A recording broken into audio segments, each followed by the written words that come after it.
이동형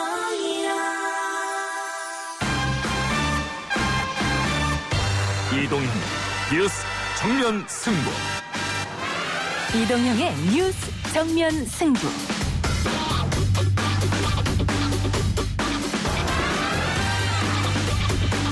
청취자 여러분 안녕하십니까, 이동형입니다. 검찰이 추미애 법무부 장관 아들의 특혜 휴가 의혹과 관련해서 불기소 처분을 하기로 했습니다.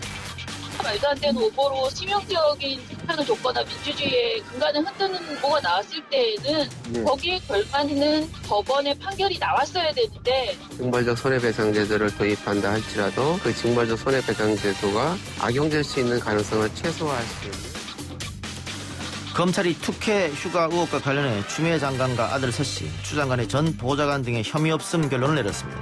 지난 한 달간 온 언론이 관련 의혹을 수천 건 보도한 바 있는데, 반복되는 언론의 무차별적 의혹 제기 문제와 더불어 최근 이슈가 되고 있는 징벌적 손해배상제 도입 문제까지 일부 변상욱의 눈 시간에 정리해드리겠습니다.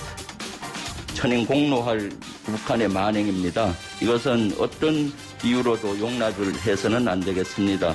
규탄 결의안을 발의해서 북한에 규탄을 했으면 좋겠습니다. 한미연합사령부 부사령관, 육군 대장 출신인 더불어민주당 김병주 의원이 국방위 회의에서 한 발언을 방금 들으셨습니다. 대북 규탄 결의안은 국민의힘이 더 강하게 주장했던 내용입니다만 북한 만행을 지적하는 내용이 빠져있다는 이유로 국민의힘은 본회의장 대신 장외 투쟁을 선택했습니다. 공동조사와 재발 방지를 위한 당내 특위를 설치한 더불어민주당 입장, 2부에 특위에 참여하고 있는 김병주 의원으로부터 들어보겠습니다. 나는 배우도 아냐, 나 연기할 줄 몰라, 나 가식 없이 살고 싶어 있는 그대로. 정부는 이번 연휴 기간 중 개천절과 한글날의 집회를 일절 허용하지 않겠습니다. 사전에 집결을 차단하고 불법 행위자는 현장에서 즉시 검거하는 등 엄정 대응하겠습니다. 국감 참고인 출석을 요구받은 펭수는 지금의 복잡한 심경을 노래로 표현했죠. 그런가 하면 인기 유튜브 가짜 사나이 이근 대위까지 국감 참고인으로 언급되면서 국감을 지나치게 이슈 몰이장으로 활용하는 게 아니냐는 지적이 있습니다. 3부 온갖 문제 연구소 시간에 이 이슈들을 다뤄보고요. 오늘도 언택트 한가위 음악회 이어집니다. 4부에서 천하장사 출신 가수 백승일 씨와 홍주 씨가 트로트 공연을 펼칩니다. 9월 28일 월요일 이동희 뉴스 정면 승부 시작하겠습니다.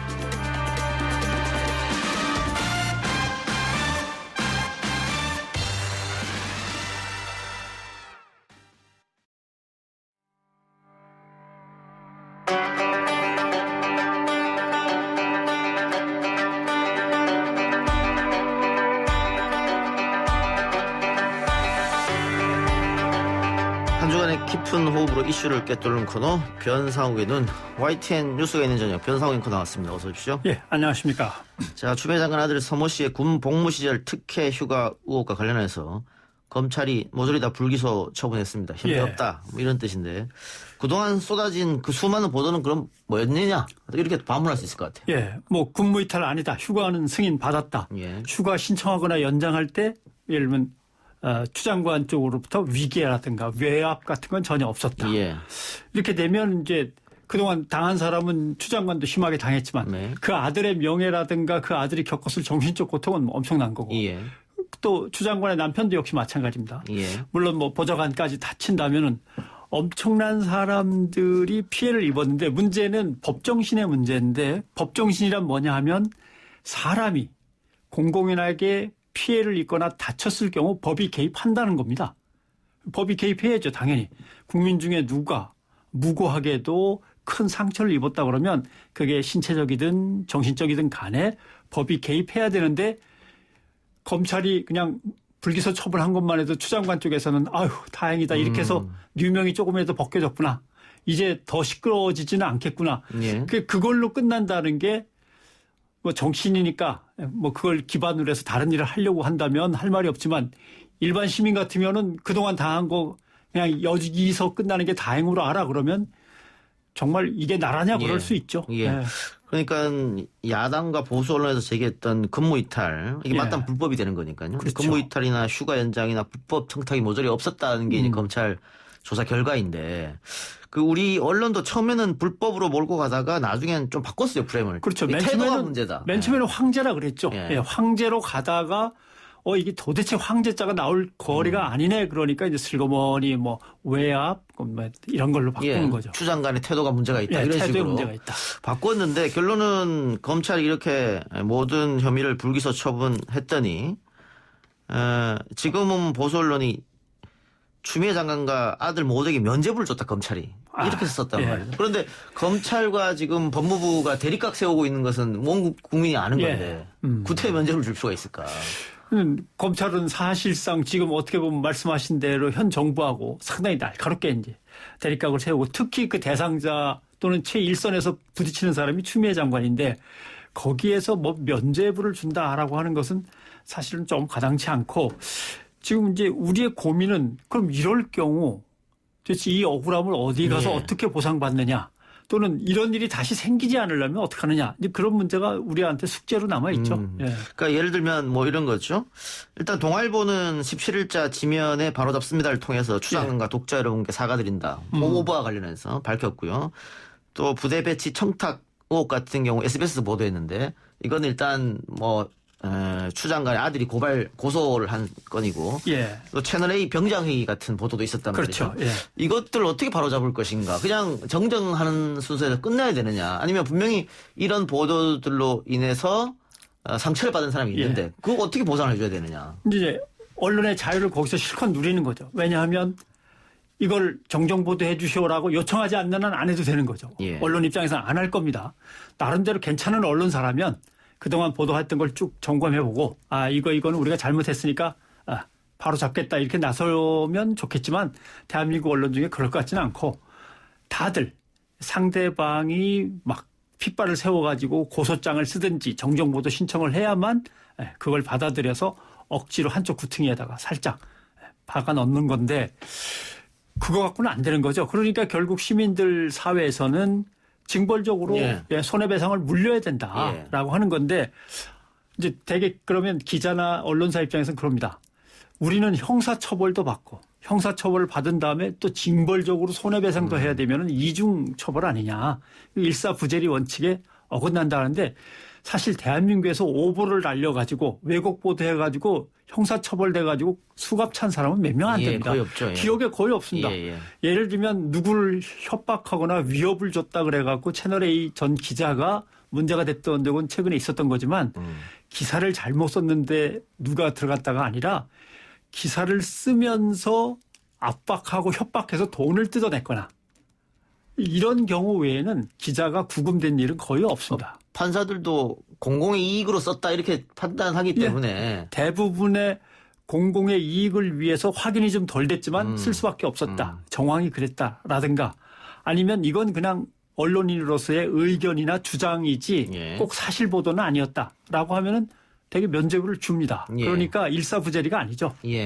그러니까 지금 보면 허위 사실 유포로 의한 명예훼손 뭐 이런 걸로 거의 다 고소고발이 되는데 기자들이나 언론사가 이게 판결이 나와봐야 몇백만 원이란 말이죠. 벌금 배상 금액이. 그렇죠. 그러다 보니까는 이 경각심이 좀 떨어지지 않느냐. 외국 같은 경우에는 언론사가 한 번 잘못 쓰면 뭐 회사가 망할 정도 몇십억 몇백억씩 보상을 해주는데. 예를 들면 이제 징벌적 손해배상의 최초 사례는 영국입니다. 영국의 출판소에 근무하는 한 인쇄공이 경찰에 불법으로 구금당합니다.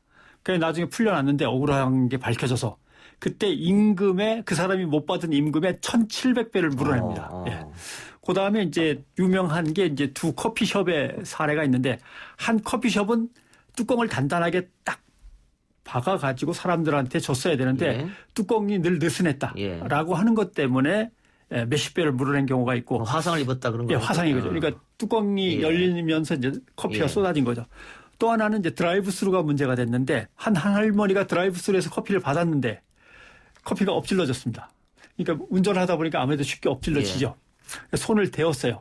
그때 할머니 쪽에서는 한 800달러나 1000달러 선에서 좀 달라라고 했는데 어떻게든 싸게 하려고 민기적거리다가 그때 얼마가 나왔냐면 제가 정확하게 찾아보니까 64만 달러 나왔습니다. 그러면 우리 돈으로 7억이 넘는 돈이네. 그러니까 결국 800달러에서 64만 달러가 되면 이건 1000단위로 가는 거 아닙니까? 결국. 그러니까 이런 것들이 진짜 징벌적 손해배상이죠. 그런데 지금 우리나라는 3배로 돼 있다가 요번에 언론에 대해서 5배까지만 간다는 건데 예. 5배로 갈 경우도 언론이 엄살을 부리는데 왜냐하면 고의성이 명백하게 드러나야 징벌로 가는 거고 예. 중과실 상당한 손해를 입거나 상당한 피해를 입어야 징벌적 손해배상으로 예. 가는 거고 그러니까 지금 징벌적 손해배상이라고 할 건 아니지만 손해배상을 물어준 것보다 훨씬 더 깐깐하게 따져서 예. 어쩌다 한 번 넘어가는 겁니다 이게. 그것도 최대 5배니까 말이죠. 최대 5배죠. 모든 게 다 5배가 아니고. 대개 그동안의 미국 판례들을 보면 징벌적으로 언론사가 당했을 때 어떤 것들이냐면 악의가 분명하다. 사실이 아닌 것 같은데도 예. 막 써제끼는 거. 예. 그다음에 한 번 하고 그만해야지 하고 끝났으면 되는데 반복해서 했다. 예. 왜냐하면 추미애 장관 같은 경우 계속 엉뚱한 걸로 물고 늘어진다 예. 이런 거죠. 그다음에 반사회적인 영향을 미쳤다. 이래야만 징벌로 갑니다. 그냥 징벌로 확 가는 건 아니고요. 그러니까 실수나 오보를 가지고 징벌적 손해배상을 당하는 일은 없습니다. 예. 근데 어쨌든 법무부에서 징벌적 손해배상제를 도입해서 최대 5배까지 배상 네. 책임을 지우겠다. 이런 내용을 발표했더니 언론노조 기자협회 등이 나서서 이게 이 제도를 도입할 경우에 고위 공직자나 정치인, 국가기관 등 권력에 대한 감시가 약해질 수 있다. 예. 이런 입장 표현을 했는데 어떻게 동의하십니까? 제가 언론인으로서 동의 안 하죠. 왜냐하면은 정권으로부터 수차게 탄압을 받아본 입장에서 예. 언론인을 더 엄하게 처벌하는 조항이 하나 들어가면은 만약에 정권이 뒤바뀌었다. 그러면 엄청난 압박으로 다가올 거기 때문에 사실은 피하고 싶죠. 그러니까 지금 상황은 그게 아니거든요. 왜냐하면 뭘 예를 들까요? 추미애 장관 거를 예를 들면 예. 정치인이 나와서 서류를 흔들면서 예. 이런 제보를 받았다라고 하면 기자의 첫 번째 질문은 그 사람이 누굽니까? 예. 말할 수 없다. 예. 그러면 그 사람의 신뢰도는 어느 정도입니까? 얼마나 믿을만 합니까? 그건 대답을 하겠죠. 예. 그럼 뭐라고 대답을 합니다. 그 사람은 믿을만 하다고 칩시다. 그 자료는 얼마나 믿을만 합니까? 예. 또는 그 폭로 고발은 제보는 얼마나 믿을만 하다고 보십니까? 그런 확인 크로스를 차 그러면 이제 예. 고발하는 정치인이 뭐라고 하겠죠. 그러면 당신은 그 고발 자료가 믿을만 하다는 걸 뭘 확인했습니까? 당신이 확인한 방법을 우리한테 얘기하면 우리가 그것대로 한번 해보겠습니다. 라고까지 한 다음에 기사가 나와야 되는 거죠. 네. 지금은 그냥 정치인이 흔들면 바로 기사를 써버려요. 흔들면 뭐 거기다가 얹어가지고 더 쓰죠. 그걸 찬스로 해가지고. 그래서 결국은 국민의 표현의 자유가 엄청나게 제압당하고 있는 거예요. 언론에 의해서. 국민이 확인하고 싶은 거, 국민이 하고 싶은 얘기는 거의 들어가지 않고 자기들의 욕구하는 바에 의해서 기사가 막 쏟아져 나가는 거죠. 최근에 3년간 언론사 상대 손해배상 청구 사건 자료를 분석해 봤더니 청구액은 1억 5천만 원 정도 됩니다. 그러니까 이 정도 물어달라. 이 정도. 내가 손해를 봤으니까 당신들 보도 때문에 1억 5천만 원을 청구했는데 인용액 그러니까 판결 난 금액은 1,200만 원 정도. 10분의 1도 안 되는 금액입니다. 그렇죠. 근데 지금 8% 정도 되는 건데요. 보니까 이걸 갖다가 손해 본 만큼만 물어주는 걸 전보적 배상이라고 합니다. 그러니까 지금 우리 사법부는 전보적 배상, 손해 본 만큼만 물어주는 것도 8% 정도만 인정을 하는 거예요. 근데 징벌적 손해배상이라는 걸 딱 제시하면은 우리 언론이 몇 %만 인용하겠습니까? 4%, 5% 그것도 아마 안 할 겁니다. 결국 3, 4% 정도에서 끝난다고 치더라도 그렇다면 이제 이런 문제를 제기할 수 있죠. 도대체 사람이 피해보고 손해본 거는 그럼 누가 배상할 거냐? 언론사가 안 한다면. 다른 데가 무슨 죄가 있습니까? 언론사와 함께 처벌받을 수 있는 존재라면은 플랫폼, 포털 이거는 그 기사를 실었으니까 약간의 책임은 있겠죠. 그다음에 또 하나 이런 문제가 있습니다. 도대체 언론이 지켜야 할 보도 준칙과 보도 강령, 윤리 강령을 지키면 기사가 안 만들어지는 거냐? 이 질문을 이제 언론한테 할 수밖에 없는 그런 게 있고, 그다음에 그런 준칙과 강령을 지킨 기사를 가지고 클릭 경쟁을 하든지 페이지 뷰 경쟁을 하든지 시청률 경쟁을 해야지 그게 언론의 정도 아니냐. 그럼 이건 당신들은 그럼 이 문제를 언제 해결할 거냐. 늘 왜곡된 기사 또는 오보인 걸 알면서도 슬그머니 밀어넣는 기사 아니면 악의를 가지고 막 뒤집어 쓴 기사를 가지고 항상 경쟁을 한다면 이건 민주주의의 근간이 흔들리는 건데 이 책임은 누가 질 거냐. 이게 이제 언론사가 대답을 해야죠. 예. 그러나 그런 대답은 안 하고 정치인들이 우리를 얕잡아보고 막 밀고 들어오면 우리는 막 눌려서 기사를 마음대로 못 씁니다. 그런데 아까 뭐 추미애 장관과 관련된 서류 얘기를 했습니다만 제보 서류 얘기를 했습니다만 감시를 안 하고 있지 않습니까? 예. 감시를 해야 될 사람들한테 아무것도 묻질 않으니까. 심지어 지난번 정부 정권 때는 청와대에서 기자회견을 하는데도 아무도 그 수십 명의 기자가 질문 하나 안 하는 그런 상황에서 권력의 감시를 하나도 안 하고 있는데 권력의 감시가 약해집니다라는 건 아니죠. 예. 오히려 이렇게 되면은 이제 누군가가 나와서 막 서류를 흔들면서 제보를 받았는데 아무개 장관이 이렇습니다. 아무개 후보자가 이렇습니다. 그러면 이제 징벌적 손해배상이 올지 모르니까 그때는 진짜 권력을 감시해서 그 말이 맞습니까? 질문을 던지겠죠. 근데 지난 시간에 변상훈 앵커가 예. 우리 언론이 경제 권력 감시는 좀 둔하다 이런 지적을 해주셨는데 권력도 정치 권력이 있고 경제 권력이 있는데 예. 최근 같은 경우에도 공정경제 3법을 정부가 도입하려고 했더니 예. 재계에서는 다 반대했습니다. 네. 그러니까 우리 보수 언론에 또 경제지 하나같이 다 들고 일어나서 그렇죠. 이거는 큰일 난다 하고 재벌편을 또 들었단 말이죠. 예. 그럼 경제 권력은 감시 안 하느냐 이렇게 그럼요. 반문할 수 예. 있겠어요. 근데 감시를 하겠어요. 예. 저는 삼성의 눈으로 세상을 봅니다. 이렇게 문자를 보내는 언론인이 삼성 간부한테 그렇게 예, 보냈죠. 그렇게 예. 보내는 입장에서 뭐 삼성 화이팅 항상 이렇게 하고 끝나는 그 상황에서 어렵습니다. 그리고 지난번에 말씀을 드렸지만 기업들이 언론사를 갖고 있습니다. 특히 이제 건설이라든가 토건사들이 많이 갖고 있다고 예. 말씀을 드렸는데 특징이 있어요. 언론사를 소유하려고 애를 쓰는 기업들의 특징은 가족 기업 형태입니다. 그러니까 주요 주주들을 보면은 예를 들면 이 기업도 들어오고 저 기업도 들어오고 이렇게 들어온 게 아니고 대개 특수 관계인이 속해 있는 사람들끼리 모여 있는 회사들이 예. 방패막이로 언론사를 더 원합니다. 예. 그러면 그런 회사에서 벌어지는 일은 일감 몰아주기, 수익 빼돌리기 이거 전부 다 스트라이크 아웃에 걸리거나 징벌적 손해배상으로 가야 되는 예. 그런 문제들이니까 언론이 조심스럽죠. 또 하나는 이런 언론사를 소유하려고 애를 쓰는 기업들의 특징은 수주 매출의 흐름을 보면 해외 수주가 없고 다 국내 수주입니다. 아하. 네, 건설사들도 예. 해외 건설에 치중하는 게 아니라 다 국내 아파트 짓거나 다리 놓거나 하는 예. 쪽이 쪽이 많습니다. 이런 경우는 더 정권에 빨리 다가가서 이해 충돌로부터 어떻게든 자기 회사를 구하고 해야 되거든요. 그게 결국 그런 사적인 사익을 위한 목적의 언론사가 들러리로 계속 동원되는 이런 현상을 보이기 때문에 이건 안 됩니다. 이거. 그러면 조금 다른 얘기입니다만 예. 그 건설사라든가 뭐 이런 분야에서 언론 지분을 많이 갖고 있다고 하니까 최근 정부가 YTN과 서울신문이 가지고 있는 정부 지분을 팔겠다 내놓겠다. 예. 그러면 그 뭐 정부 입장에서는 그 속된 말로 돈도 안 되는 거 우리가 왜 갖고 있냐 이럴 수 있을 것 같아요. 예. 근데 이걸 사는 사람은 그럼 누굴까? 결국은 사기업이 살 거 아니에요. 예. 그럼 방금 지적하신 그런 부분이 또 생길 수도 있지 않습니까? 예. 그렇다면 정부가 손해보더라도 계속 쥐고 있어라. 공공성을 위해서. 쥐고 있는 것이 옳기도 하죠. 예. 아니면 어떤 공적인 영역에 속해 있는 기관한테 분산시켜 주든가 가능한 한 하나가 많이 갖고 있으면 영향력이 커지니까 고루 분산시키는 방법도 얼마든지 있습니다. 예.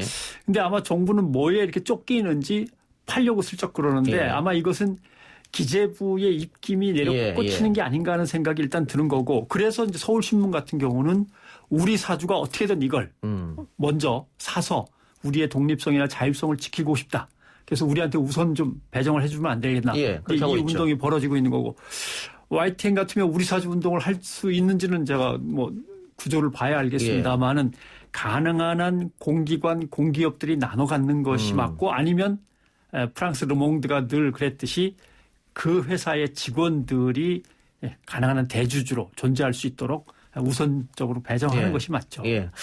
그래서 서울신문 아마 우리 사주를 하려고 하면 정부랑 협상을 해야 될 예, 테고. 해야죠. 어떤 분들은 이렇게 이야기하면 정부가 지분을 많이 갖고 있으니까 낙하산이 내려오는 거 아니냐 이렇게 예. 도 하던데. 예. 그래서 YTN은 지난 이명박 정권에 낙하산으로 내려온 인사 물러나라고 막 투쟁도 하고 8년간 투쟁했잖아요. 예, 예. 근데 민간 기업이 들어오면 그런 투쟁도 없어진다. 그것 그때 이 상황이 다릅니다. 정권 집권 세력이 얼마만큼 강한 의지를 가지고 불러 모아 가지고 사전에 미리 다 얘기를 한 다음에 실제로 대표이사의 어떤 선임에 들어가느냐 아니면은 체면 때문에 이런 사람이면 좋겠다라는 가이드 정도만 생각하고 물색을 하다가 나름대로 슬그머니 이제 한 발 물러서서 지켜만 보느냐 여러 가지 차이가 있을 수 있는데 결국 정부가 갖고 있는 거는 문제가 있습니다. 특히 정부 부처가 갖고 있다 그러면 적어도 한 달이 건너서 공기업 또는 공공의 금융기관이 갖고 있는 것이 그나마도 낫고 그다음에 아까 말씀드렸는데 이걸 가능한 한 쪼개가지고 하나가 대주주가 확 되지 않도록 균형을 맞추는 것도 중요하고 그중에 상당 부분은 어떻게든 우리 사주로 넘겨야 돼요. 알겠습니다. 조금 이해 딴 데로 새는데 다시 우리 돌아가서 징벌적 손해배상 제도를 도입하면 표현의 자유가 침해된다. 이런 주장도 언론인들은 하고 있습니다. 예. 그러나 반론 해명 기사 알아서 자진해서 안 써주고 진술을 하면 그걸 또 왜곡해서 엉뚱한 방향으로 잘라 쓰고 또는 오보를 인정하지 않다가 뒤늦게 조그맣게 살짝 사과하고 많은 상황에서는 언론의 자유, 표현의 자유는 여기서 이미 언론에 의해서 침해를 받고 있는 거예요. 그다음에 또 하나의 문제는 가짜와 허위가 어떻게 헌법이 보장한 자유에 속할 수 있느냐. 이걸 어떻게 설명할 수 있습니까? 가짜 뉴스와 허위 뉴스가 계속 연속적으로 악의적으로 나오고 있는 상황에서 이게 어떻게 헌법이 보장한 자유와 권리에 속할 수 있느냐라고 하는 거고요. 결국은 일단은 민주주의의 근간이 흔들리고 있는 지금 같은 상황에서는 바로잡지 않으면 언론 스스로도 문제가 됩니다. 왜냐하면 어제 나온 기사를 보시면 뉴스를 갖다 듣는데 어디를 제일 신뢰하십니까? 1등이 유튜브입니다. 1등 유튜브였더라고요. 그렇죠? 그렇게 나왔죠. 시사인에서 조사한 거. 어떻게 방송과 신문이 유튜브보다 신뢰도가 이제 떨어져 가지고 더군다나 또 이런 것도 있습니다. 시사인 조사인데 이것도 어느 기관을 가장 신뢰하십니까? 질병관리본부 플러스 75점. 언론 마이너스 45점. 이 차이를 어떻게 극복할 거니까. 지금 상황은요. 이 징벌적 손해배상과 관련해서 뭐와 똑같으냐면 방역하고 똑같아요. 빨리 이 잘못에 물들어 있는 뉴스들에 대해서 징벌적 손해배상으로 억눌러 놓지 않으면 전체 언론이 계속 기레기 소리를 듣는 거고 징벌적 손해배상에 의해서 세게 야단을 치면 잘못된 사람은 잘못된 거고 나머지는 다시 신뢰를 회복하는 길이 열리는 거고 또는 기자 입장에서는 데스크가 엉뚱한 방향으로 쓰라고 강압적으로 지시를 하면 징벌적 손해배상 때문에 안 됩니다라고 빠져나갈 채널이 생기는 거고 오히려 언론을 당장은 바로 세울 수 있는 방법이 될 수 있는 거죠. 그러니까 예를 들면 뭐 그런 거죠. 지난 조국 전 장관 사태 때 조국 전 장관이 뭐 지방선거 시장 후보하고 스님하고 세 명이서 만났다. 근데 그거를 검찰발로 그냥 써버렸는데 만일 징벌적 손해배상제도가 도입되면 확인할 거 아닙니까? 확인은 해야죠. 조국한테 전화해 보든가, 그 시장 후보한테 전화해 보든가 그렇죠. 만난 적이 있냐고. 근데 그런 확인 절차 없이 그 기사는 써버렸단 말이죠. 그럼 확인 안 하면 못 쓰죠. 그러니까 이제는 그렇게 될 수 있다는 이제는 그렇게 된 거죠. 부장이 그냥 밀어붙여라고 해도 부장이 다 내실 거면은 제가 쓸 수는 있는데 그나마 그것도 자기가 결정할 문제는 아니거든요. 그럼 법원이 결정할 문제죠. 기자는 부장이 다 물어주기로 했다고 약속을 받았다고 하는데 그건 법상으로 그렇게 따지는 게 아니다. 네가 결국 마지막에 선고를 했는데 너도 책임이 있다라고 하면 끝이니까 기자는 부장한테 내가 책임을 면할 방법이 없습니다. 라고 물러설 수도 있는 거죠. 또 하나 징벌적 손해배상이 도입되면 가짜뉴스의 범위는 어디까지 정해야 되느냐. 이 정의를 우선 명확하게 해야 되는 거 아니냐. 애매모호하다. 뭐 이런 주장도 있어요. 그것은 걱정 안 하셔도 됩니다. 사법부가 판단할 것이다. 판단한다. 왜냐하면 아까 예를 들었지만 누구는 3배, 누구는 5배, 누구는 500배. 이걸 누가 결정하느냐. 판사가 결정해야 되거든요. 판사는 자기 손에 3배에서부터 500배까지 선택권이 있다면 우리나라 같으면 3배에서 5배까지겠죠. 그럼 몇 배를 해야 되는지를 놓고 엄청 고민해야 되는데 그 고민의 단계는 가짜냐 아니냐가 이제 첫 번째죠. 허위 사실이냐 아니면 사실은 사실인데 약간 중간에 틀리는 게 있느냐 아니면은 거의 다 사실인데 중간에 확인 못한 몇 가지가 잘못됐다. 이걸 이제 판사가 밤새워서 서류를 뒤적이면서 다 확인할 거고 예. 얼마나 고의성이 있느냐, 얼마나 연속성이 있느냐를 다 보고 있다. 예를 들면 지난번 아까 커피 엎질러는 얘기했죠. 예. 커피 엎질렀는데 왜 이렇게 세게 때렸느냐면은 이런 사고가 1년에 80건씩 벌어졌는데 그동안 가만히 있었다가 문제가 된 겁니다. 예. 예, 반복해서 계속 저지르는 건 이건 악이다. 여기까지 확인해야 징벌을 할 수 있는 거라 그건 걱정 안 해도 판사가 다 판단하시고. 알겠습니다. 마지막으로 하나만 더 짚어보죠. 예. 최근 서해상 실종 공무원 총격 사망 사건이 발생하고 여러 가지 일이 있었는데 예. 저는 아침에 그 종편과 또 신문 기사를 보면서 좀 깜짝 놀랐던 게 패널들이 나와서 이건 감청을 통해서 알아냈다. 기사에도 감청이 이렇게 있더라고요. 아, 예. 근데 뭐 물론 뭐 정보가 좀 있는 사람들은 감청을 통해서 알아냈을 거라고 하지만 그거를 과연 보도를 하는 게 우리 국익에 도움이 될 것인가. 그게 다 공공연한 비밀 아니겠습니까? 우리가 감청을 하고 있다고 하면 북한에서 또 주파수도 바꾸고 여러 가지 갈 텐데 예. 저거를 막 저렇게 보도해야 되는가. 과연 안보라는 게 뭐지? 국익이라는 게 뭐지? 이런 생각이 좀 들더라고요. 언론계에서 왜 그랬냐고 물어보니까 대충 대답이 이렇군요. 아, 우리가 감청이라고 얘기 안 한들 뭐 북한이 그렇다고 모르겠어요. 이런 얘기가 나왔는데 사실은 뭐 여러 가지 예. 밖으로 내놓으면 안 되는 사안들이 있습니다. 있죠, 첫째, 예. 미국이나 일본이나 러시아, 중국이 도와줬냐 안 도와줬냐. 이거 애매하잖아요. 얘기할 수 없습니다, 이거. 예. 근데 감청이 어디에서 행해지느냐. 예. 감청이 아니고 이제 인적 자원으로부터 흘러나온 정보면 도대체 어느 루트로 해서 흘러나오는 예. 정보냐. 이런 것들을 눈치채지 못하게 하는 것이 국가이익에는 그렇죠. 도움이 되죠. 예. 그래서 국회 정보위원회가 열리고 통일외교안보위원회가 열려서 거기서 국회의원들한테 다 설명을 한 겁니다. 그 국회의원들이 지금 얘기를 안 하고 있지 않습니까? 예. 하나, 둘, 셋, 네 가지인가 들었다고 얘기는 하는데 그걸 얘기 안 하는 이유도 국회의원들 판단에는 비록 보수야당 소속이지만 이것은 지켜주는 것이 예. 맞겠다라고 해서 얘기를 안 하는 건데 예. 언론이 확인도 안 하고 감청이 있다는 등 뭐 예전에 자기도 군복무 좀 해봤다 그러면서 예. 감으로 잡아 쓰는 건 위험하죠. 그렇죠. 예, 알겠습니다. 오늘 변상희는 감청 이야기까지 해봤습니다. 명절 잘 보내시기 바랍니다. 예, 잘 쉬십시오. 예. 지금까지 변상희과 함께했습니다. 고맙습니다.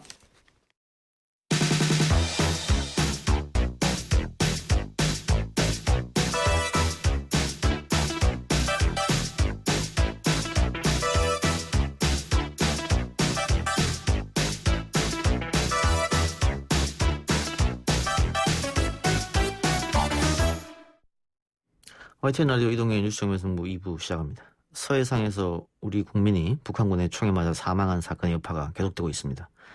정치권에서 국회 차원의 대북 규탄 결의안 이야기가 나왔습니다만 국민의힘 반대로 채택이 무산됐고요. 상복을 입은 국민의힘 의원들은 장외로 나갔습니다. 민주당은 공동조사와 재발 방지를 위해 당내 특별위원회를 설치했죠. 한미연합사령부 부사령관을 지냈고 특위에서 간사를 맡은 김병주 의원 연결하겠습니다. 의원님 나와 계십니까? 예, 나와 있습니다. 안녕하세요. 김병주입니다. 의원님 예. 방금 전 기자회견 하셨던데 어떤 내용을 하셨습니까? 방금 전에 기자회견은 우리 민주당 차원에서 이번에 서해안에서 실종된 총격 사망했던 실종됐다가 북한군에 의해서 총격 사망됐죠. 그래서 예. 당 차원의 어떤 특별대책위원회를 구성을 하는 입장문이었습니다. 예. 그리고 논란이 되는 일부에 대해서도 조금 의견을 나누었죠. 예. 그 공동조사와 관련해서도 말씀하셨습니까? 대통령도 공동조사 하라고 그랬던 것 같은데. 그거는 말씀을 안 했고요. 예. 오늘 저희 민주당에서는 특별대책위원회가 구성이 됐고 예. 현재 그 위원장의 항의 의원이 간사가 저가하고 9명으로 구성된 내용과 앞으로 요걸 하겠다는 그런 내용을 주로 했습니다. 예. 그럼 우선 공동조사와 관련해서요. 예. 그 북측에서는 자신들 나름대로 수색을 해보겠다. 그리고 발견되면 사체를 돌려주겠다. 이런 입장인데 공동조사에 응할 것 같습니까? 어떻습니까? 글쎄 우리는 정부 차원에서도 공동조사를 강력히 요구를 했죠. 예. 그렇지만은 저 개인적으로 봐서는 쉽지는 않을 쉽지 않다. 수가 있죠. 예. 왜냐하면 공동조사를 하려면은 우리 조사단이 북한에 들어가야 되고 그것을 북한이 용인하기는 어렵지만은 그럼에도 불구하고 우리는 그렇게 해서 국민들이 그걸 명명백백히 풀어주고 또 고인이 된 실종자분이 또 어떻게 됐는지도 정확히 확인을 해야 될 것 같고 그런 노력을 해야 되겠죠. 예. 네. 지금 우리 청취자 여러분들이나 국민들이 궁금해하실 게 이 월북 관련해서 남북 간 주장이 엇갈린단 말이죠. 정보 당국이 통신 감청을 근거로 월북에 무게를 두고 있는 것 같고 국민의힘 한기호 의원도 월북이라 할 정황이 선명하다 이렇게 했는데 북한 통지문에는 그런 내용이 전혀 없었단 말입니다. 이거 어떻게 봐야 될까요? 예. 저는 우리 한미 이번에 국방부에서 발표했던 내용은 한미 정보 판단입니다. 아하. 한국과 미국의 첩보를 종합을 해서 정보로 판단을 한 것이죠. 그리고 한미 정보는 대단히 그 신뢰도가 높습니다. 예. 그리고 팩트를 근거로 늘 하는 것이죠. 예. 북한은 이제 북한 나름의 주장으로 보여집니다. 예. 사실은 요거는 저 개인적으로 판단해 보면은 예. 우리 국민들에게 가장 공분을 샀던 부분이 무고한 우리 공무원을 해상에서 사살하고 시신을 훼손하고 이런 것들이 공분을 살 부분이고 또 이것은 우리 국민뿐만 아니라 세계를 공분케 할 사건입니다. 예. 예. 그래서 그것을 피해가기 위해서 북한이 그렇게 주장하지 않았나 싶고요. 두 번째는 북한은 실질적으로 정밀 조사를 하지 않은 것 같습니다. 왜냐하면은 통지문에 보면은 모든 게 간접화법으로 되어 있어요. 예. 이렇게 들었다. 이렇게 하는 응하지 않아서 사격했다고 한다더라. 뭐 이럴 거죠. 예. 실제로 그리고 또 그 북한은 통전부가 발표했잖아요. 예. 그 작전은 그 해군이 했던 거거든요. 예, 북한 예. 해군이 하면은 총참모부 발표를 해야 신뢰가 있는 것인데 예. 그런 피해가는 것도 있죠. 그렇지만 우리의 정보는 한미가 정확한 팩트를 가지고 연결해서 하나의 정보를 생산하기 때문에 사실 우리 한미 정보의 신뢰도는 대단히 예. 높습니다. 그것을 한미 정보와 북한의 주장을 비교한다는 건 말이 안 되죠. 예. 그러니까 북한 측의 주장보다는 우리 군 당국이 내린 결론이 더 믿을 수 있다 이 말씀인 것 같은데 이 군 당국이 이 정보를 어떻게 얻었느냐 이렇게 물었을 때는 군 당국에서는 또 군사 기밀이니까 함부로 얘기할 수는 없지 않습니까? 그렇죠. 한미 정보 자산은 아주 중요한 국가의 안위를 위한 중요 자산입니다. 예. 그걸 세부적으로 얘기하면 노출이 되죠. 예를 들어서 북한에서도 그 정보를 닫아버릴 것이고 또 그건 한미 정보는 또 미국도 실제 정보를 잘 공유를 안 할 겁니다. 우리가 예. 막 이렇게 하면은 그래서 예. 한미 정보 자산은 국가 안위를 위해서 특히 출처 정보 이런 것들은 보호가 돼야 됩니다. 예. 국민의힘 쪽에서 문재인 대통령이 군 통수권자로 자격이 없다. 보고 과정에 문제가 있었다. 왜 아침까지 기다렸느냐. 이런 주장을 하고 있던데 어떻게 동의하십니까? 전혀 동의하지 않습니다. 예. 이거는 첩보를 정보로 어떻게 전환하는지를 모르고 하는 얘기입니다. 예. 사실은 첩보는 그 정보를 하는 데는 소요 시간이 많이 걸립니다. 예. 첩보라고 하면은 초등학교 때 다 경험이 있을 겁니다. 많은 점들이 있잖아요. 예. 도화지에 수천 점을 가지고 점을 연결하는 그림을 그려보신 경험이 있을 겁니다. 예. 그 점 하나하나가 첩보이고 그거를 유사한 거를 찾아서 쭉 연결해서 어떤 그림을 그려놓은 것이 정보라고 볼 수 있습니다. 예. 그러니까 그걸 그리는데 시간이 여러 가지를 융합하는데 시간이 많이 걸립니다. 예. 그래서 그때 상황에 맞게 대통령님이 조치를 한 것이지 처음부터 뭐 그걸 완벽히 알고 그러지는 않습니다. 예. 그래서 사실은 지금은 어떻게든 이 문제를 해결하기 위해서 북한을 규탄하고 예. 북한과의 관계에서 해결을 해야 되잖아요. 예. 화살을 북한으로 돌려야 되는데 어떻게 대통령하고 정부 쪽으로 돌립니까? 이렇게 하면은 이것이 해결하기 어렵죠. 예. 첫날 우리 국방부가 발표한 이후에 우리 여야 할 것 없이 정부가 북한에 대해서 규탄하고 국민들이 규탄했잖아요. 예. 그러니까 북한은 엄청난 압박을 받았겠죠. 그러니까 예. 하루 만에 미안하다는 말을 두 번 쓰는 사과 통지문을 보낸 거죠. 예. 그래서 이렇게 국민들이 하나로 뭉치면은 쉽게 해결할 수 있는데 이런 것들이 국론이 분열되면 참 어려워집니다. 예. 그러니까 의원님 말씀은 이 첩보 상태인 채로 대통령한테 보고할 수는 없는 문제고 이걸 여러 가지 첩보를 취합하고 크로스체크한 다음에 정보를 만들어서 보고했다. 시간이 필요했다 이 말씀이네요. 그렇죠. 예. 저 대통령님한테는 완전한 정보가 됐을 때 이렇게 보고를 하게 되는 거죠. 예. 그런데 그 국회 차원에서 대북 규탄 결의안을 채택하라고 했지 않습니까? 예. 근데 국민의힘도 대북 규탄 결의안 채택해야 된다는 입장이었고 정의당도 같은 입장이었는데 이 합의가 안 된 이유는 어디에 있습니까? 사실 우리 당은 대북 결의안을 채택하려고 했습니다. 그런데 국민의힘에서는 거기에 추가해서 예. 대정부 질문에서 현안 질문을 추가로 여차는 겁니다. 예. 그걸 여차하자고 해서 하나를 더 요구를 한 것이죠. 예. 그렇게 긴급 현안 질의를 하자는 겁니다. 예. 그래서 여기에서 이 의견 합의를 못 봤습니다.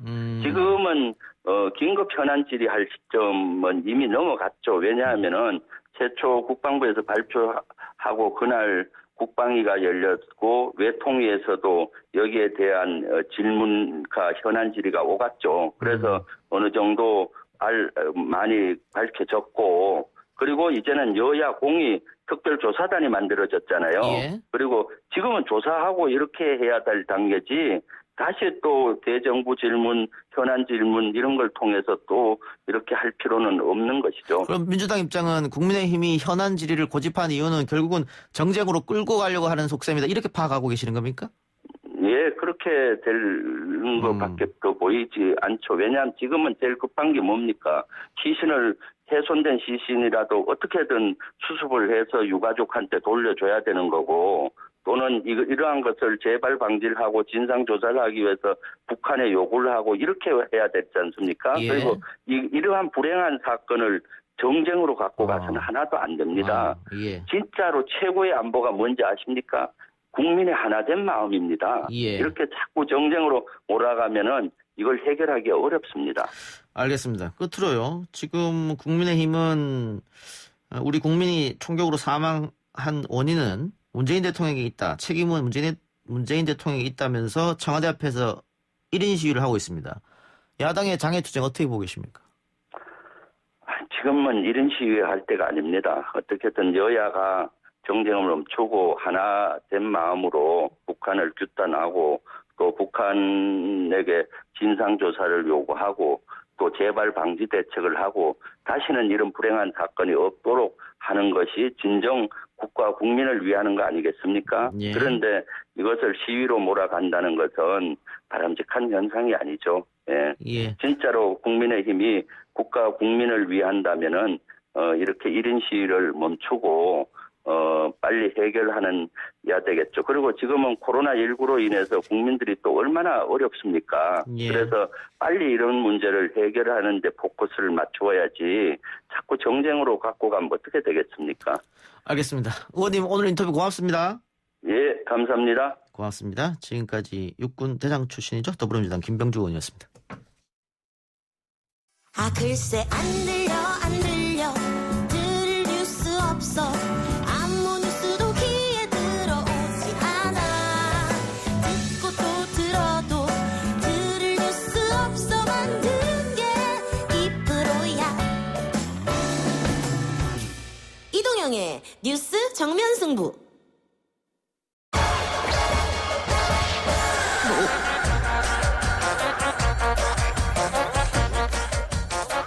YTN 라디오 이동의 뉴스 정면승부 3부 시작합니다. 통제되지 않은 집단지성으로 우리를 둘러싼 온갖 문제의 실마리를 풀어보는 시간, 온갖 문제 연구소 시간입니다. 오늘은 두 분 나왔습니다. 충격적 구상학번 김기태 미국 변호사, 시사계의 인자기 MC 장원 어서 오세요. 네, 안녕하세요. 반갑습니다. 오늘 왜 두 분만 나오셨어요? 네. 오늘 추석 특집으로 4부가 추석 특집으로 꾸려진다고 그래서 3부만 한다. 예. 그러니까 두 명이서 충분히 충분하다? 할 수 있겠다. 이렇게 작가님이 연락이 오셔서 네. 오른쪽 옆에 약간 허전하네요. 이따 없으니까. 예. 네. 오늘 4부에서는 추석 특집으로 언택트 한가위 음악회 백승일 씨하고 홍주 씨가 와서 신나는 노래를 들려주실 겁니다. 그래서 노래방 기계가 있었군요. 네. 제가 보자마자 다른 라디오 프로그램에서 쓰는 건 줄 알고 저 노래방 기계 아마 이동영의 뉴스 정면 승부에 쓰는 일은 절대 없을 겁니다라고 제가 확언을 했는데 여기서 쓰는 거였군요. 예. 제가 속단했네요. 4부 기대해 주시고요. 네. 추석을 보내고 나면 국정감사가 시작됩니다. 근데 벌써부터 이색 증인, 국감마다 반복되는 이슈이긴 합니다만 어쨌든 이색 증인들이 언론에 이름을 올리고 있는데 일단 EBS의 인기 캐릭터 펭수, 네. 그리고 가짜 사나이 이근대위. 네. 이 사람들을 부른다 그래가지고 너무 하는 거 아니냐. 네. 국감장을 뭐 쇼처럼 변질시키는 거 아니냐. 뭐 이런 반발이 많던데 일단 네. 이 두 사람을 왜 참고인으로 채택된 겁니까? 네, 일단 펭수 같은 경우는요, 황보승이 국민의힘 의원이 과학기술정보방송통신위원회 소속입니다. 다음 달 15일 열릴 한국방송공사, 한국교육방송공사 이 국감에 펭수를 참고인으로 부른다는 것인데요. EBS의 내부 실태를 파악한다는 것이 주된 이유입니다. 이 EBS 측이 펭수의 저작권을 정당하게 지급을 하고 있는지, 이 펭수 에서 연기하고 있는 연기자의 근로 환경과 그 처우가 적절한지 등을 국감을 통해서 확인하겠다는 것입니다. 그럼 EBS 측에 물어보면 되잖아요. 네. 그러면 국감에까지 부를 이유가 무엇이 있을까라는 생각이 듭니다. 일단 제일 먼저. 그래서 국정감사라는 거는 그 국회가 행정부의 국정 수행 능력이라든가 또는 한 해 동안 편성된 예산 집행을 잘 하고 네. 있는지 이런 것을 감사하는 정말 중요한 자리고 다들 아시겠지만 지금 1월 달부터 해서 지금까지 앞으로도 어떻게 될지 모르지만 코로나19 팬데믹 상황에서 지금 모든 국민들이 고통을 겪고 있는데 이 국정감사가 정말 되게 중요하거든요. 네. 따라서 정말 중요한 국정감사가 이 펭수의 증인 출석이라든가 뭐 참고인 뭐 이런 참고인들의 어떤 그 희화화에 의해서 국정감사가 좀 제대로 되지 않는 게 아닌가 이렇게 걱정이 좀 많이 되고 있습니다. 네. 다들 아시겠지만 펭수가 엄청난 인지도 그리고 인기를 누리고 있거든요.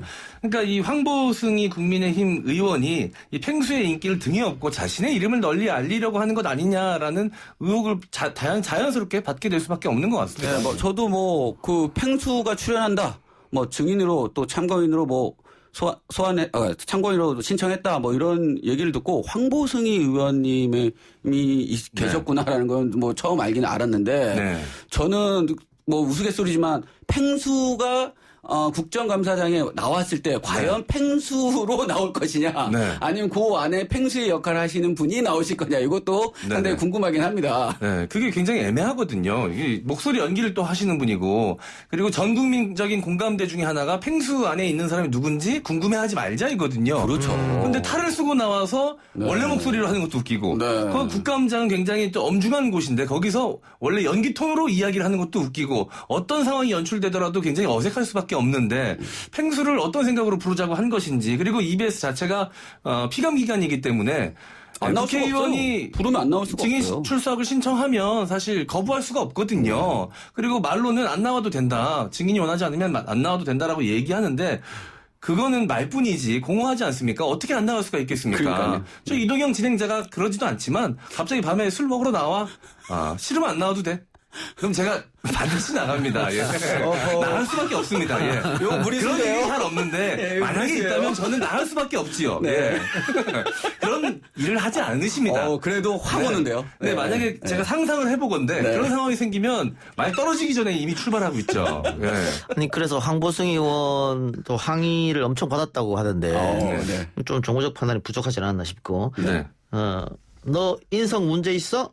이근대위는 왜 또 네. 호출당했습니까? 예, 약간 이 말투를 좀 더, 약간 좀 더 미국물 들어가게, 너 인성 문제 있어? 이렇게 해야 됩니다. 예. 워낙 이 독특한 억양도 더 화제가 된 분이라, 이근대위 유튜브에서 이제 특수부대, 이 조교라고 해야 될까요? 이 회사를 만들어가지고 유튜브 컨텐츠를 통해서 굉장히 큰 인기를 끌고 있는 분인데요. 이분을 총검술을 육군에서 폐지하기로 결정을 했습니다. 1946년 이후에 도입이 된 것이 총검술인데요. 이 총검술 교육이 폐지되는 건 73년 만입니다. 그런데 이 이근대위가 자신의 유튜브 컨텐츠에서 이 총검술은 반드시 필요하다. 현대에 맞게 조금 고칠 필요는 있겠으나 폐지하는 것은 옳지 않다라고 주장을 했거든요. 제가 그 이야기를 국감장에서 한번 들어보자. 정말로 총검술이 필요한지 이근대위를 출석을 시켜서 증인으로서 한번 들어보자라는 이야기인데요. 일단 많은 사람들이 의아했던 것은 여기가 이제 법사위거든요. 그래서 이제 군사 법원을 감사해야 되는 곳인데 이 총검술은 국방부 소관입니다. 그러니까 이게 우물가에서 숭늉 찾는 격이죠. 전혀 어울리지 않는 증인을 출석시킨다고 하는 것은 다른 제밥에 관심 있는 것이 아니냐라는 지금 의혹이 들고 있습니다. 일단 이건 대위가 출석하면 네. 그 자체가 화제가 될 테니까. 네. 이것 또한 요즘 엄청난 인기거든요. 그래서 저는 그 펭수 문제 딱 한 가지만 이제 짚고 넘어갔으면 이왕 펭수가 만약 나온다면 저는 이런 문제를 좀 다뤄줬으면 좋겠다라는 생각이 듭니다. 뭐 EBS 측에서 펭수가 뭐 근로자냐, EBS 정치 직원이냐, 아니면 프리랜서냐라고 얘기했을 때 프리랜서라고 얘기를 했었거든요. 프리랜서로 계약을 했죠. 그렇죠. 프리랜서로 해서 이제 회당 이제 출연료 계약을 했는데 지금 이제 코로나 시대 때 방송 관계자들이 상당히 어렵지 않습니까? 특히 프리랜서 같은 경우에는 근로자에 속하지도 않고 자영업자에도 속하지 않고 서울시에서 지금 조사한 결과는 프리랜서 1년 그러니까 연 평균 임금이 153만 원. 서울시에서 정한 생활임금이 176만 원이고 그다음에 최저임금이 157만 원이거든요. 그러니까 최저임금에도 못 받는 최저임금에도 못 미치는 이거 월급을 받고 있는데 이 프리랜서의 어떤 그 근로 조건을 어떻게 개선해야 되는지 이 코로나 시대에 그다음에 지금 프리랜서 같은 경우는 4대 보험 또한 그다음 또 퇴직금도 지금 못 받는 지금 근로기준법에 의한 보호를 전혀 못 받는 지금 상황이거든요. 근데 가장 큰 문제점이 프리랜서임에도 불구하고 상시 근로자처럼 이렇게 계속 근로를 하는 이런 좀 악행을 어떻게 하면 타파할 수 있는지 이런 것을 국정감사에서 좀 많이 다뤄줬으면 좋겠습니다. 네. 예. 저는 김기태 변호사에게 MC가 리드한 대로 따라왔으면 좋겠다는 말. 이미 이근대로 넘어왔는데. 아까 말씀하시든지. 약간 갑자기 이근대로 넘어가셔가지고. 네. 펭수를 굉장히 열심히 파셨거든요. 예, 많이 못하셔가지고 아쉬우셨었나 봅니다. 예. 어쨌든 이근대위를 법사위 불러가지고 총검술 폐지가 맞느냐 이걸 물어보겠다는 건데 이것도 역시 여론의 질타를 받았던 것 같습니다. 네. 만일 이근대위가 지금처럼 핫하지 않았으면 불렀겠느냐. 그렇죠. 네, 맞습니다. 이런 것부터 시작하는 것 같은데. 네. 그리고 이 총검수를 폐지하는 것이 우리나라만의 이 모습이 아니라 전 세계 이 군대의 전체적인 추세입니다. 미군에서도 없앴고요. 뭔가 현대적인 방식의 금접전 방식이 필요하다. 새로 만들어내야 된다라는 고민이 있고요. 대한민국 육군도 이제 그것에 고민을 함께 하면서 새로운 방식의 좀 접근전. 지금은 이제 전쟁의 형태, 전투의 형태가 굉장히 많이 바뀌었기 때문에 총검술 벌써 76년이나 됐는데 많이 낡지 않았습니까? 그리고 군대 내에서 총검술이라는 게 사실 그렇게 제대로 교육이 이루어지지 않고 있습니다. 그냥 형식적으로만. 그렇죠. 6.25 때 백병전 할 때. 그렇죠. 갑자기 이제 차검! 검차고, 그리고 이제 근접전에서 백병전에서 쓰던 건데, 요즘은 로봇이 지금 전쟁하는 시대에서 과연 총검술을 사용한 백병전이 일어날 수 있느냐. 그렇다면, 이제 군대에서도 좀 패러다임을 바꿔야 된다라고 해서, 총검술 폐지를 결정을 하는 것 같습니다. 그럼 두 분은 총검술 폐지에 찬성하시는 모양이죠? 그렇죠. 예, 훈련할 때 그 총검술 배우긴 했지만 한 번도 총검술을 사용한 적이 없기 때문에 예, 저는 엄청나게 힘듭니다. 그 총검술이. 따라서 저같이 키가 작은 사람은 또 각도 안 나와요. 그래서 혼나기도 많이 혼나는데 봐야 된다고 생각합니다. 특히 이 각계 전투에서 하는 그 PRI 이런 거는 반드시 폐지해야 되지 않나. 피나고 알배기고 그럼요. 그랬었죠. PRI를 잘해야 사격도 잘할 거 아닙니까? 저 PRI 엄청 잘했습니다. 하지만 사격은 못했어요? 20발에 4발이었습니다. 그렇지 않습니다. 저는 PRI는 못했는데 사격은 1등에서 특박 나왔었습니다. 대단하시네요. 예. 자, 그래서 근데 이근대위가 굉장히 이 대한민국 육군 내에서 엘리트 코스만 받아왔고 최초의 수식어를 놓친 적이 없는 군인이었거든요. 그래서 이 사병들이 받는 총검술의 형태가 어떤지는 좀 모르실 수도 있지 않을까. 라는 생각이 좀. 왜냐면 워낙 엘리트 교육을 받으셨으니까 제대로 교육을 받으셨을 거고 또 사병들은 약간 좀 허술하게 받는 부분도 있었거든요. 그래서 이제 그런 차이가 좀 있지 않을까라는 개인적인 생각을 좀 가져봅니다. 근데 국정감사장에서 중인을 뭐 누굴 불러서 화제가 된다거나 혹은 또 의원들이 뭐 재료도 많이 가지고 나와요. 그렇죠. 뭐 동물들 갖고 나온 경우도 있고. 가장 좀 많은 분들이 기억하시는 게 자유한국당이었죠. 국민의힘 전신이었던 김진태 의원이 대전동물원에서 탈출한 퓨마가 이 사살당한 사태에 대해서 질문을 하겠다면서 퓨마를 데려올 수 없으니 가장 비슷한 동물을 데려왔다라면서 벵갈고양이를 권했던 저 그때 깜짝 놀랐습니다. 있습니다. 근데 문제는 그 문제의식은 온데간데 없이 사라지고 사람들 기억 속에는 벵갈고양이만 남아있거든요. 이게 굉장히 부작용이지 않나라는 생각이 듭니다. 또 있습니까? 그런 이색 소품들? 네. 그 태권도복 입고 나왔던 의원분이 계셨었죠. 이동섭 바른미래당 의원이었는데요. 이 태극기에 대해서 이 국기로서 이 전통성을 지켜나가야 된다라는 의미로 입고 나왔다고 하셨는데 굉장히 분위기에 맞지도 않고 좀 생뚱맞아서 많은 분들이 좀 관심을 가졌던 사례가 있었습니다. 옛날 일이긴 한 10여 년 전 일인데 네. 국정감사장에서 그 강원도 도암댐의 수질이 나빠졌다 해서 오염된 물을 네, 이제 네, 네. 소품으로 갖고 온 적이 있었거든요. 네. 근데 김용갑 의원이 그게 진짜 물인 줄 알고 마셨다가 어이구. 예. 진짜로요? 큰일 난 예, 예. 네, 난리 난 적이 한 번. 그 병원 가시지 않았을까 걱정되네요. 미세척 같은 거 마시다가 하셨을 텐데. 뱉으셨겠죠. 네. 예, 그런 일도 있었고. 아찔한 일까지 생기네요. 예. 그래서 국정감사장에서는 국감 스타 뭐 이런 말도 있으니까 과거에는 뭐 청문회 스타 뭐 이렇게 그렇죠. 불리기도 했던데 그래서 네. 국감 스타 본인이 한번 스포트라이트를 받기 위해서 뭐 이색 소품도 가지고 오고 또 네. 이렇게 팽수 혹은 이근대위를 불러보자 뭐 이런 이야기도 있는 것 같은데 어쨌든 여론은 썩 좋지 않다. 네. 그렇게 생각되나요? 알겠습니다. 코로나19 상황 알아보죠. 네. 자, 중앙방역대책본부는 28일 0시 기준으로 신규 확진자가 50명 들어 누적 23,661명이라고 밝혔습니다. 신규 확진자 수는 사흘 연속 100명 아래를 유지했고요. 전날과 비교하면 확진자 숫자가 45명 줄어들었습니다. 신규 확진자 50명의 감염 경로별로 보면 지역 발생이 40명, 해외 유입이 10명입니다. 지역 발생 40명 역시 지난달 22일 이후 47일 만에 최저치를 기록한 것입니다.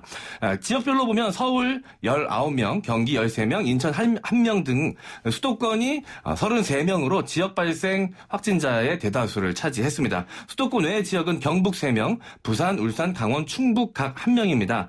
이 주요 감염 사례를 보면 전날 정오 기준으로 서울 도봉구 소재의 노인시설 관련 누적 확진자 수가 24명까지 늘어난 것을 비롯해 이 관악구 사우나, 그리고 동대문구 성경모임 등 기존의 집단 강연과 관련해 확진자가 추가로 나왔습니다. 자, 여기에 서울 지하철 1, 2호선과 경부선의 환승역인 신도림역에서 9명, 경북 포항시 어르신 모임방 8명 등 새로운 집단 감염 사례도 발생을 하고 있습니다. 예, 하루 만에 굉장히 수치가 적어지긴 했습니다만 지금 최근 패턴을 보면 주말에 다소 진정됐다가 그렇죠. 주중에 다시 늘어나고 네. 다시 주말에 진정되고 네. 뭐 검사 수 차이가 있어서 그렇게 얘기는 합니다만 계속 그렇게 돼서 이 연휴가 다가오는데 좀 걱정이긴 합니다. 네. 두 분은 어떻게 네. 고향 내려가십니까?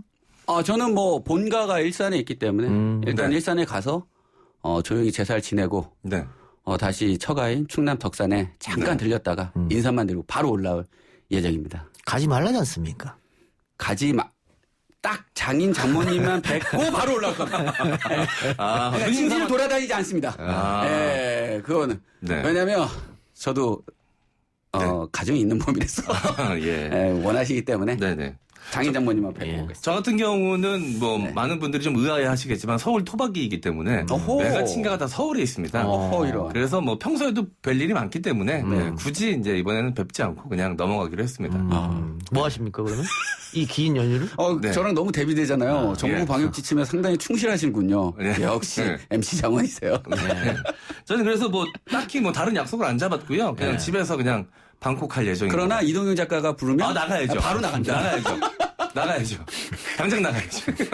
예, 농담입니다. 알겠습니다. 예. 이번만큼은 제가 거절하겠습니다. 근데 문제는 개천절 집회입니다. 네. 계속해서 뭐 드라이브스루를 하겠다 뭐 이렇게 밝혔던데 주최 측에서 어제 정세균 총리가 대국민 담화를 발표하면서 전쟁에 준하는 사태다. 그렇게 초강경 대응 방침을 밝혔습니다. 뭐 운전면허 정지도 할 수 있고 뭐 긴급 체포도 할 수 있고 모든 방법을 다 강구하겠다 이렇게 말했단 말이죠. 맞습니다. 그래도 집회를 열릴까요? 일단은 집회를 신고한 단체들에 대해서 경찰청 경찰 관계자분들이 다 집회하지 마라. 이제 집합금지 명령이 있기 때문에 집회 안 된다라고 했는데 이 단체들이 다 행정소송을 지금 제기한 상태입니다. 따라서 행정소송 그때 8월 15일 날 집회에서도 10명 이하로 하겠다라고 해서 집회 허가를 냈었는데 지금 몇만 명이 모였지 않습니까? 네. 따라서 이런 선례를 보면 이 법원의 판단이 가장 중요한 건데 행정법원의 판단, 행정법원 이제 행정소송을 냈으니까 그 소송을 담당하신 판사님의 재량에 따라서 집회가 열릴지 안 열릴지 이 8.15 집회가 판사가 허가해준 바람에 이렇게 됐는데 네네. 그렇죠. 다시 못해줄걸요 법원에서. 그러니까요. 네. 그러니까 여하간 판사의 판단에 따라서 집회가 열리냐 안 열리냐에 따라서 달라지겠지만 8.15 광복절 집회에 또 결과물이 있기 때문에 네. 이거를 집회를 허가 내주기는 좀 쉽지 않다. 네. 지난번에 허가해 주던 바람에 많은 국민들이 굉장히 힘든 시간을 보냈고 지금도 힘든 시간이 너무 많이 굉장히 많은 비난을 그 허가해 줬던 판사분도 받았었기 때문에 그리고 그 이후로 늘어난 이 확진자 수를 보면서 심리적 부담감을 안 느꼈을 수가 없거든요. 그 부담감을 안고 법리적 해석만으로 선택을 하겠다는 쉽지 않아 보입니다. 예. 근데 어쩔 수 없이 고향에 내려가는 분도 계세요. 네, 있습니다. 뭐 부모님하고 싸울 수는 없으니까. 그렇죠. 근데 고향에 안 내려가고 그 대신에 놀러를 간다. 이거는 좀 아닌 것 같습니다. 국내 관광지 숙박업소들의 예약률이 상당히 거의 높아졌다고 뭐 합니다. 90% 이상. 뭐 100% 된 데도 있습니다. 네. 조심해야 될 것 같습니다. 네, 그래서 지인들 중에서 부모님 안 뵙고 놀러 간다는 친구들은 다 부모님한테 제가 연락을 드리고 있습니다. 따박따박 연락을 다 드리고 거기 딴 데 간대요 이렇게. 정부의 방역 지침에 정말 충실하시는군요. 충실합니다 저는. 예, 자발적인 신고까지. 예, 두 분도 명절 잘 보내고 다음 주 월요일 뵙겠습니다. 수고하셨습니다. 네, 감사합니다. 감사합니다.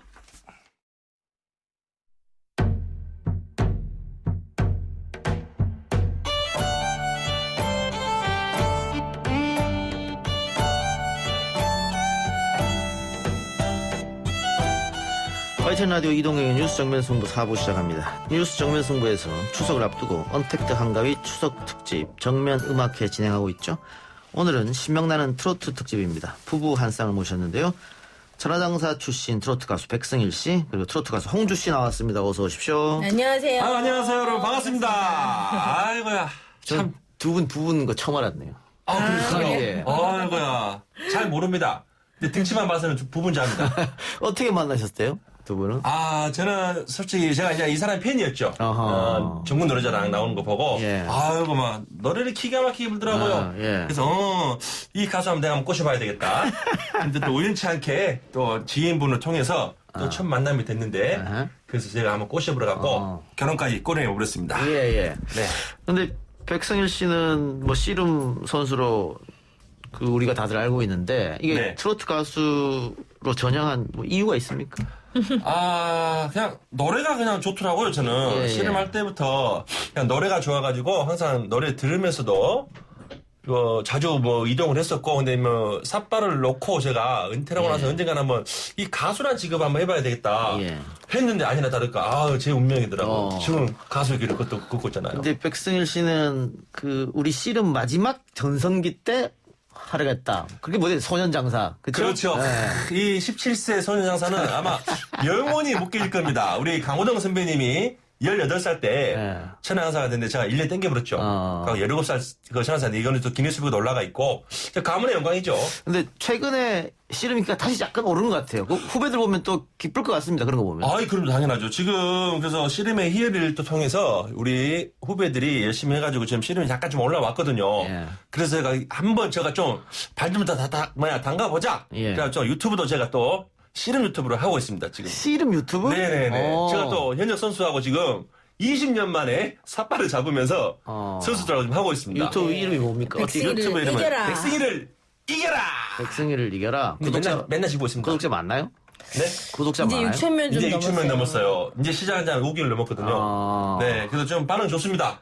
6,300여 명이네요. 네, 맞습니다. 오늘 끝날 때까지 여러분 한 6,500명 만들어주시기 바랍니다. 역시 우리 MC 최고의 MC입니다. 홍주 바바도 좀, 홍주 바바.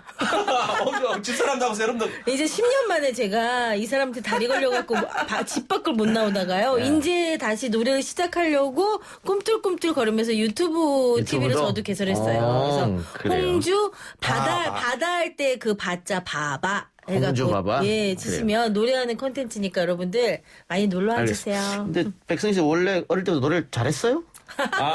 저는 솔직히 제가 노래 최고 잘하는 줄 알았습니다. 이 가수 음반 내기 전까지는 야 역시 나는 노래도 잘하고 씨름도 잘하는구나. 나는 최고다 그랬는데 이런 앨범 내가지고 정식 가수 데뷔하니까 저는 노래도 아니더라고요. 그래서 제가 한번 원래 제가 지금 17년 전에 1집을 냈었거든요.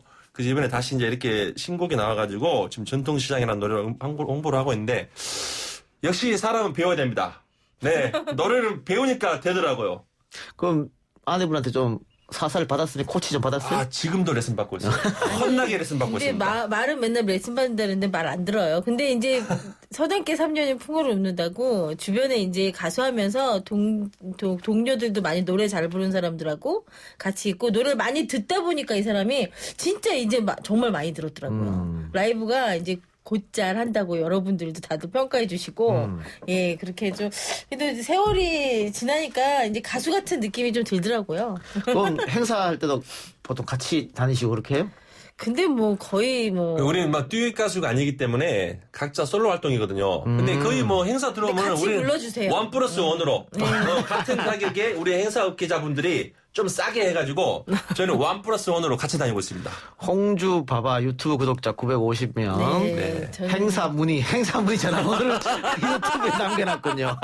여러분 네, 홍주 저는 바바도 좀 시작한 많이 지 얼마 안 됐어요. 네, 홍주 바바도 많이 좀 사랑해 주십시오.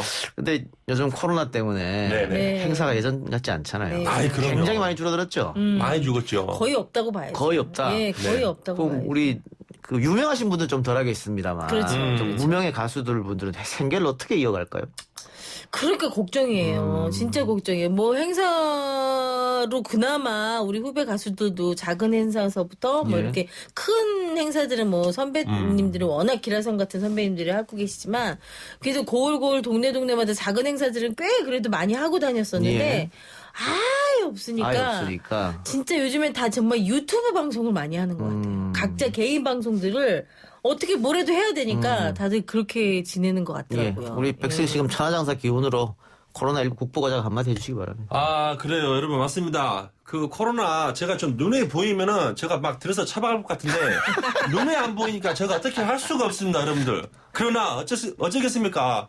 안 보이더라도 여러분들 조금 사람과 좀 대면 관계 조금 좀 멀리 하시고 조금 그렇게 열심히 관리하다 보면은 안 없어지겠습니까? 예.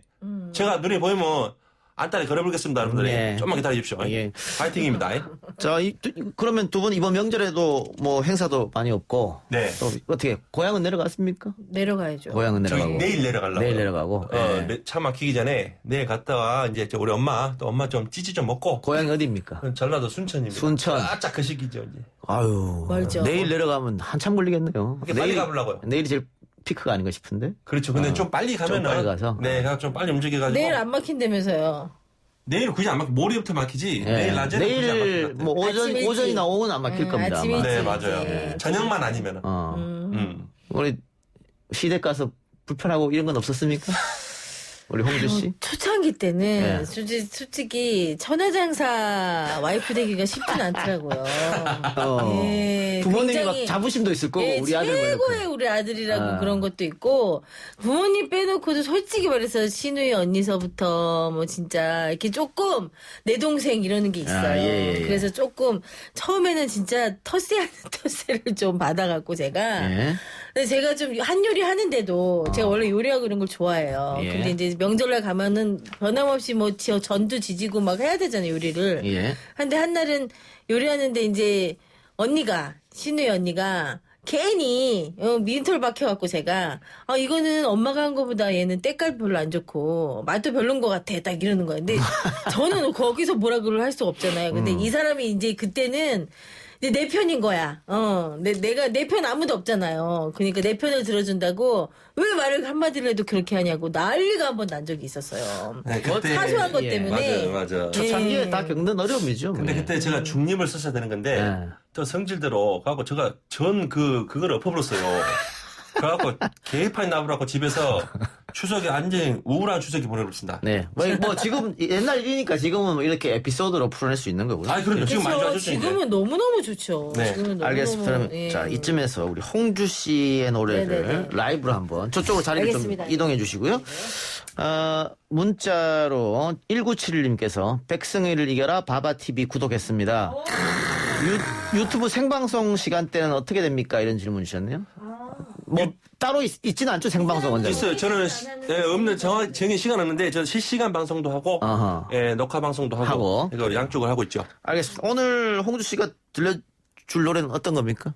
저는 홍주 타령이라고 옛날에 새 타령을 뉴 버전으로 제가 바꿔봤어요. 예. 제 이름을 홍주 타령으로 예. 예, 약간 조금 변화된 뉴 새 타령이라고 보시면 됩니다. 예. 자, MR 주세요. 예, 명절날을 맞이해서 여러분들께 타령 한 곡 좀 뽑아드리겠습니다.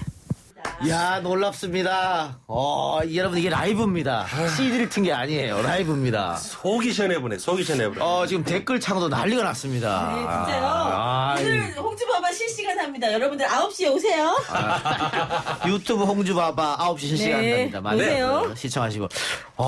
신청곡 들고 오세요. 신청곡 다 불러드릴게요. 이게 뭐 직업적으로 노래를 부르신 분이니까 당연히 잘하시겠지만 깜짝 놀랐네요. 감사합니다. 제가 이 집사람 홍주 씨 이 노래에 반해서 제가 팬이 돼서 안달이 그럼 걸어버려가지고 뭐예요? 10년 동안 활동도 못하고. 아유, 결혼까지 진짜. 꼬리내 버렸습니다. 귀가 정화되는 느낌인데 이따 백승일 씨도 라이브 할 텐데. 당연히 해야죠. 앞에서 이렇게 하면 부담돼서 하겠습니까? 제가 더 잘합니다. 여러분 깜짝 놀라지 마십시오. 이제 씨름 선수 맞아요, 백승일이 맞아요. 아니에요. 이제 가수 백승일입니다. 깜짝 놀랍니다, 여러분들. 보통 그 방금 부르신 노래 같은 경우에는 이 명절에 네. 씨름 대회 할 때 딱 관객들 앞에서 하면 참 좋을 텐데. 네. 씨름장에서. 네. 그래서 내년에는 할 수 있겠죠, 뭐. 네, 그렇죠? 꼭 좀 불러주세요, 홍주. 타령 부르러 가겠습니다. 예. 자, 백승일 씨는 아까 얘기한 대로 씨름 선수였고 이제 가수로 데뷔도 하셨고 오래전부터 하셨는데 네네네. 뭐 박강덕 씨도 그렇고 강호동 씨도 그렇고 뭐 이만기 씨도 그렇고 네네네. 이 씨름 선수 출신들이 좀 끼가 많은가 봐요. 조금 그런 것 같아요. 뭐 다른 운동 선수들도 좀 끼가 많은 선수들이 많은데 유난히 좀 씨름 선수들이 이제 처음에 이제 호동이 형, 우리 이만기 선배님, 광덕이 형 이렇게 했는데 제가 이제 네 번째인데 이제 물러나야 됩니다. 이제 호동이 형 이제 많이 써먹었어요. 근데 우리 만기 선배님 이제 내려와야 돼요. 신선한 스타가 나와야 되거든요. 이제 좀 쉬어야 됩니다. 이제 제가 나갈 때가 됐습니다. 자, 백승일을 찾아주세요, 여러분들. 자, 여러분 가겠습니다. 언제든지 따라가겠습니다. 저는 불러만 주십시오. 예. 그 어때요? 그 씨름계에서 다시 뭐 지도자로 오라고 갈 생각이 있습니까? 있어요. 저 왔어요. 제가 가수 활동하면서 2번 정도 콜이 왔습니다. 씨름단 감독으로 이제 제가 들어왔었는데 제가 못 가겠더라고요. 제가 이제 좋아한 선택은 이제 두 번째 직업으로 선택했잖아요. 가수란 직업을. 근데 여기서 뭔가 좀 무라도 좀 썰었으면 뽑고 가버려야 되는데 잊어줘도 안 되니까 제가 씨름판을 못 가겠더라고요. 그래서 제가 좀 더 한번 양껏 한번 해보고 이 연예계 생활을 조금 더 많이 그래서 지금 이제 예능 프로 나가려고 지금 준비하고 있거든요. 네, 좀 더 해보고 그때 좀 아니다 싶으면은 그때 씨름판으로 돌아가겠습니다. 예. 그래도 그 항상 씨름판 생각하고 계시군요. 마음 먹고서 언제든지 씨름이 남아요. 그래서 제가 유튜브로 지금 시작했잖아요. 천안영사 백승일을 이겨라. 씨름도 같이 살리고 먹방도 같이 하고 있습니다. 먹방. 겁나게 무거워요. 네. 요즘에 그 농구 선수 출신 현주엽 씨가 먹방으로 유명하던데 굉장히 많이 먹는 거예요. 저도 그 정도 먹을 수 있거든요. 원래 씨름 선수도 장난 아닙니다. 먹는 양이. 근데 아직 씨름 선수들이 아직까지 뭔가 먹는 게 스타트가 안 됐기 때문에 그런데 제가 스타트를 한번 밟아보겠습니다. 먹는 거는 이런 거다. 요즘 평상시에 운동하세요? 합니다. 제가 배드민턴을 제가 십몇 년 제가 여러분 많이 홀쭉해졌죠? 예. 제가 원래 현역 때 155kg 나갔습니다. 155kg. 제가 한 40kg 빼버려가지고 이 잘난 가수 한번 해보려고 제가 이제 배드민턴을 좀 오래 쳤죠. 그 다이어트를 배드민턴을 살 다 뺐습니다. 155kg에서 40kg를 뺐어요? 네네. 배드민턴으로? 네. 아유, 대단하시네. 먹는 거 다 줄여불고 네, 좀 강하게 제가 정신력을 가다듬고 다이어트 성공했죠. 알겠습니다. 자, 그럼 이번에는 백승일 씨 라이브. 화이팅! 들어보도록 하죠. 그 남편분 노래 부를 때 좀 가슴 콩닥콩닥하고 그런 거 있습니까? 이제는 안 그래요. 이제는 안 그래요. 초창기에는. 많이 그랬어요. 정말 많이 그랬어요. 실수할까봐. 불안하고, 엄청나게. 예. 지금은 뭐, 이제 뭐. 예. 거의 프로가 됐으니까. 제가 놀랬죠. 예. 자, 백승일 씨 준비한 노래는 어떤 겁니까? 노래 제목이 전통시장이거든요. 예. 근데 전통 씨름도 살리자. 그리고 우리 전통시장도 한번 살려보자 그래가지고 이 전통시장이 저한테 작곡가 선생님이 주셔가지고 노래가 너무 좋더라고. 저한테 또 맞고. 그래서 한번 이 전통시장을 제가 한번 초이스해서 열심히 홍보를 하고 있습니다. 예. 자, 백승일의 전통시장 한번 들어보시죠. 예, 백승일도 정말 노래 잘하네요. 잘합니까? 아이, 예. 신나는구만. 상상 이상으로 잘하셨습니다. 상상 이상. 지금 키가 얼마나 되세요? 제가 188입니다. 와, 그럼 현역 때 188에 150kg. 예, 어마어마했죠. 그때는 진짜 먹는 것도 엄청났고, 운동량도 많이 했죠. 네, 지금은 이제 먹는 거 다 줄여불고 있죠. 어릴 때부터 컸습니까, 그렇게? 키만 컸어요. 원래 제가 육상 선수였습니다. 그래요? 아, 진짜로. 바람만 불어도 날아갈 것 같았는데 제가 씨름을 해가지고 일부러 살을 찌웠죠. 그래가지고 조금 백두급으로 체중 올리려고 그래서 서서히 키워가지고 결국은 17살에 21살에 해버렸죠. 가문의 영광입니다. 그래, 두 분 활동 계획 있으면 말씀해 주시기 바랍니다. 이제 앞으로 노래 저는 이제 열심히 이제 시작했고요. 노래로서 가수 홍주로서 여러분들께 인사드릴 거니까 가수 홍주 좀 기억 많이 좀 해주세요. 아직 아무도 몰라요. 이제 10년 만에 활동해서. 맞아요. 예, 가수 홍주 봐봐. 일단은 활동할 데가 없어요. 그래서 유튜브 방송 열심히 하고 있거든요. 화목토. 하고 있는데 약간 변동될 수 있지만 화목토 저녁 8시 반에서 9시 사이에 시작합니다. 여러분들 많이 놀러와 주세요. 근데 오늘 노래 들으신 분들은 찾아갈 것 같아요. 너무 잘하시네요.